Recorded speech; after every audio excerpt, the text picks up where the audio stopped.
Classic TV fans, Rick Nineg here. Thank you so much for joining me today. We're going to be talking about Batman, the 1960s television show. Now, if you're a fan of Batman, I have so many videos for you to enjoy, including bloopers, really cool cameos, and facts. Just make sure to check the Rick Nineg Batman playlist.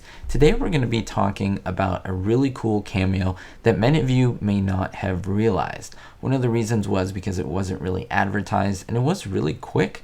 And to me, the person didn't really look like they usually did. I'll explain it all in just a little bit, but let's talk about the actual episode. It was called The Minstrel's Shakedown. Now, it aired September 21st, 1966, and you will guess the villain, of course, the Minstrel, who was played by Van Johnson.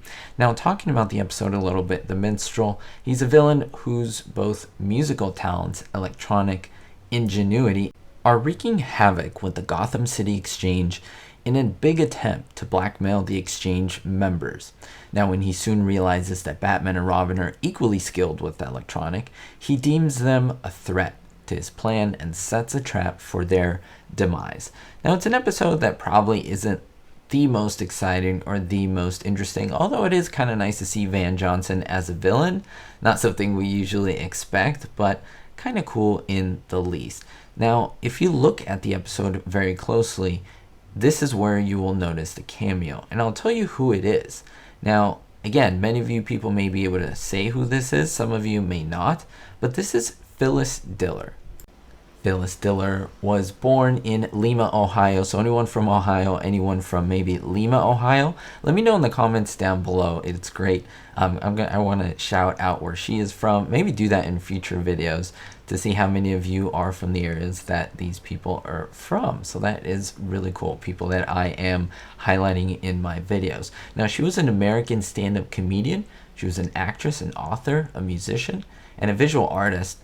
She had a very eccentric stage persona and humor that would be self-deprecating. She had wild, crazy hair and clothing and an exaggerated laugh. Now, what was great about her is that, again, her clothing was usually very nice and prim and proper and shiny, almost like a Liberace type look. But look at her, she's a scrub woman here, and she's talking to Batman, Robin, to Bert and Adam.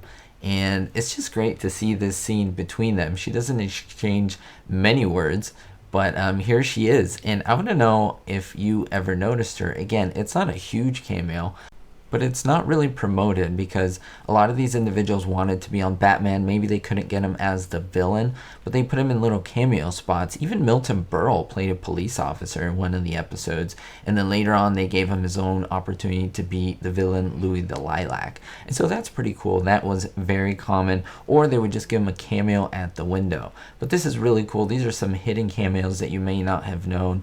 Let me know if you ever noticed Phyllis Diller. What do you think of her portrayal or her performance in this episode? Did you ever notice when you were originally watching this, or is it something that you notice now and when you look at the episode, you will never unsee? Thank you so much for your support as always. Don't forget to leave a thumbs up and to subscribe to the channel, which is absolutely free.